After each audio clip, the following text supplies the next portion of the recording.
Hello everyone, Radhe Radhe, जय श्री कृष्णा। आप सभी का बहुत बहुत स्वागत है आपके अपने चैनल अन्नपूर्णा की रसोई 36 में।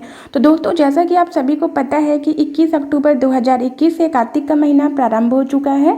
इस माह को बहुत ही पवित्र माना गया है। इस माह में श्री भगवान विष्णु अपनी योग निद्रा से जाग जाते हैं और सभी तरह के मांगलिक कार्य प्रारंभ हो जाते हैं। इसी कार्तिक मास में दीपावली का महापर्व आता है।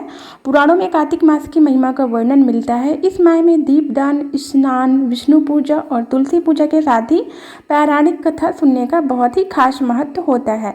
तो चलिए मैं आप लोगों को सुनाती हूँ कार्तिक मास की ये कथा।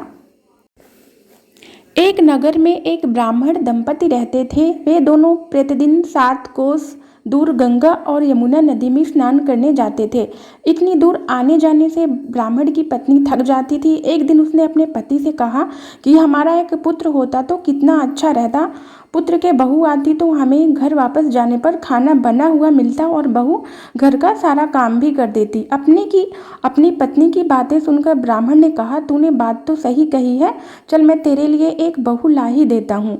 ब्राह्मण ने कहा कि एक पोटली में आटा डालकर कुछ मोहरे रख दे। ब्राह्मण के कहे अनुसार उसने पोटली बांधकर दे दी। पोटली लेकर ब्राह्मण चला गया। ब्राह्मण को सफ़र के दौरान यमुना नदी के किनारे बहुत ही सुंदर लड़कियां दिखाई दी। वे रेत में घर बनाकर खेल रही थीं। उनमें से एक लड़की ने कहा कि मैं अपना घर नहीं बिगाड़ूंगी, मुझे तो रहने के लिए ये घर चाहिए। लड़की की बात सुनकर ब्राह्मण मन ही मन सोचने लगा कि बहू बनाने के लिए यही लड़की उचित है। जब वह लड़की जाने लगी तो ब्राह्मण भी उसके पीछे पीछे उसके घर तक चला गया। वहां जाकर ब्राह्मण ने उस लड़की से कहा, बेटी कार्तिक मास चल रहा है, इसीलिए मैं किसी के घर खाना नहीं खाता। मैं अपने साथ आटा लेकर आया हूँ। तुम अपनी माता से पूछो कि क्या वह मेरे लिए आटा छानकर 4 रोटी बना देंगी। यदि वह मेरा आटा छानकर रोटी बनाएंगी तो मैं वही रोटी खा लूँगा। लड़की ने जाकर अपनी माँ को ये सारी बात बताई। माँ ने कहा, उचित है, जाकर ब्राह्मण देव से कह दो कि वह अपना आटा दे दें तो मैं रोटी बना दूंगी। जब वह आटा छानने लगी तो आटे में से मोहरें निकली। वह सोचने लगा कि जिसके आटे में इतनी मोहरें हैं उसके घर में कितनी मोहरें होंगी। जब ब्राह्मण खाना खाने बैठा तो लड़की की माँ ने उस ब्राह्मण से पूछा, क्या आपका कोई लड़का है और क्या आप उस लड़के की सगाई करने जा रहे हो। यह सुनकर ब्राह्मण ने कहा कि मेरा लड़का तो काशी में पढ़ने गया हुआ है, लेकिन यदि तुम कहो तो खांड कटोरे से विवाह कर कर तेरी बेटी को अपने साथ ले जाऊं। लड़की की माँ ने कहा, ठीक है ब्राह्मण देव। इस पर लड़की की माँ ने लड़की की खांड कटोरे से शादी करके ब्राह्मण के साथ भेज दिया। ब्राह्मण ने घर आकर कहा, रामू की माँ दरवाजा खोलकर देख, मैं तेरे लिए बहू लेकर आया हूँ। ब्राह्मण की पत्नी भीतर से ही बोली, हमारे तो कोई बेटा नहीं है तो बहू कहाँ से आए। दुनिया तो ताने मारती थी, अब आप भी ताने मारने लगे। ब्राह्मण ने कहा, तू दरवाजा खोलकर तो देख। जब ब्रह्माणी ने दरवाजा खोला तो सामने बहू को खड़ी देखा। उसने बहू का स्वागत किया और आदर सत्कार से अंदर ले गई। अब जब ब्राह्मण अपनी पत्नी के साथ नदी स्नान करने जाता तो पीछे से बहू घर का सारा काम करके और खाना बनाकर रखती थी। वह उनके कपड़े धोती और रात को हाथ पैर भी दबाती थी। इस तरह बहुत दिन बीत गए। ब्रह्माणी ने अपनी बहू से कहा कि बहू, कभी भी चूल्हे की आग मत बुझने देना और मटके का पानी खत्म मत होने देना। परंतु एक दिन चूल्हे की आग बुझ गई। यह देखकर बहू बहुत घबरा गई और भागी भागी अपनी पड़ोसन के पास गई और कहा कि मेरे चूल्हे की आग बुझ गई है, मुझे थोड़ा आग चाहिए। मेरे सास ससुर सुबह 5 बजे से गए हुए हैं, वह थके हुए घर आएंगे, इसीलिए मुझे उनके लिए खाना बनाना है। यह सुनकर पड़ोसन ने कहा, तू बावली है, तुझे यह दोनों मिलकर पागल बना रहे हैं। इनके कोई पुत्र नहीं है, ये नहीं संतान है। बहू ने कहा, नहीं ऐसा मत बोलो, इनका बेटा तो बनारस काशी में पढ़ने गया हुआ है। इस पर पड़ोसन ने कहा कि यह तुझे झूठ बोलकर लाए हैं, मेरी बात सच मान, इनके कोई बेटा नहीं है। अब बहू पड़ोसन की बातों में आ गई और कहने लगी कि आप ही बताओ मैं क्या करूं। पड़ोसन ने कहा, क्या करना है, अब तुम्हारे सास ससुर आए तो उन्हें जली हुई रोटियां बनाकर देना और बिना नमक की दाल बनाकर देना।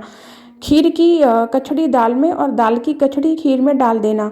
पड़ोसन ने उसे अच्छे से सिखा पढ़ा दिया। फिर जब उसके सास ससुर घर आए तो उसने ना तो उनका आदर सत्कार किया, ना ही उनके कपड़े धोए। जब सास ससुर को खाना दिया तो सास बोली, बहू आज रोटियां जली हुई क्यों हैं और दाल भी अलोन अलोन है। तब बहू ने पलटकर कहा कि एक दिन ऐसा खाना खा लोगे तो कुछ बिगड़ नहीं जाएगा तुम्हारा। सास ससुर को खरी खोटी सुनाकर वह फिर से पड़ोसन के पास गई और बोली, अब आगे क्या करना है।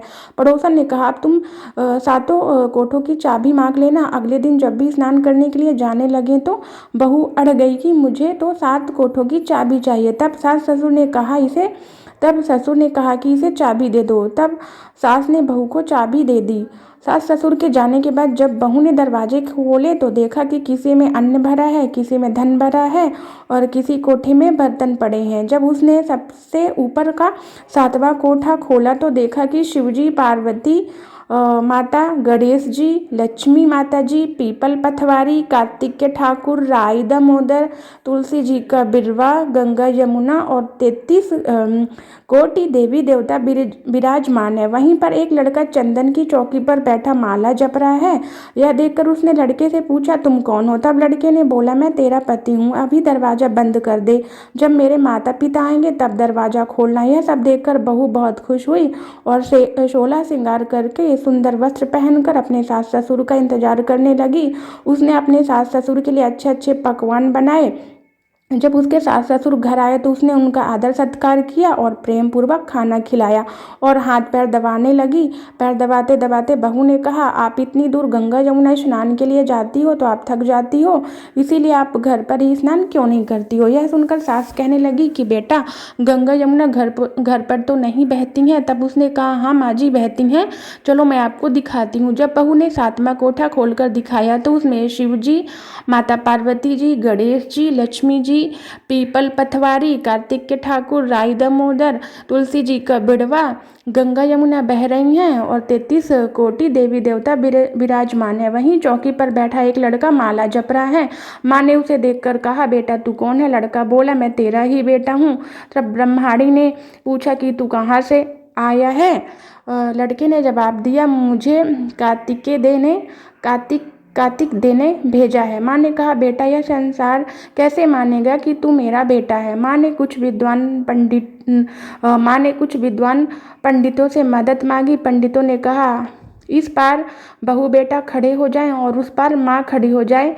माँ ने चमड़े की अंगिया पहनी हो और छाती में से दूध की धार निकलकर बेटे की दाढ़ी मूछ भीगे। माँ ने चमड़े की अंगिया पहनी हो और छाती में से दूध की धार निकलकर बेटे की दाढ़ी मूछ भीगे और पवन पानी से गठजोड़ा बंधे, तब मानेंगे कि यह इस माँ का ही बेटा है। तो दोस्तों, ये थी कार्तिक मास की बहुत ही सुंदर कविता जो कि मैंने आप लोगों के साथ शेयर की और इस कथा को पढ़कर मुझे बहुत ही अच्छा लगा। तो कार्तिक मास का व्रत, उपवास, पूजन, कार्तिक स्नान, विष्णु जी की पूजा, जो कुछ भी आदि कोई करता है तो लक्ष्मी नारायण भगवान उसकी सभी मनोकामनाओं को पूरा करते हैं। तो ये थी कार्तिक मास की कविता जो कि मैंने आप लोगों के साथ शेयर की। मैं इसी तरह के कंटेंट, कृष्ण जी की कथा, पूजा पाठ आप सभी लोगों के साथ शेयर करती रहूँगी। अगर आप लोगों को मेरा वीडियो, मेरा कंटेंट थोड़ा सा भी अच्छा लगता है तो प्लीज़ मेरे चैनल को सब्सक्राइब करिए, मेरी वीडियो को लाइक करिए। मैं आप लोगों से मिलूँगी अपनी अगली वीडियो में। तब तक को आप सभी को कार्तिक मास की ढेर सारी शुभकामनाएँ।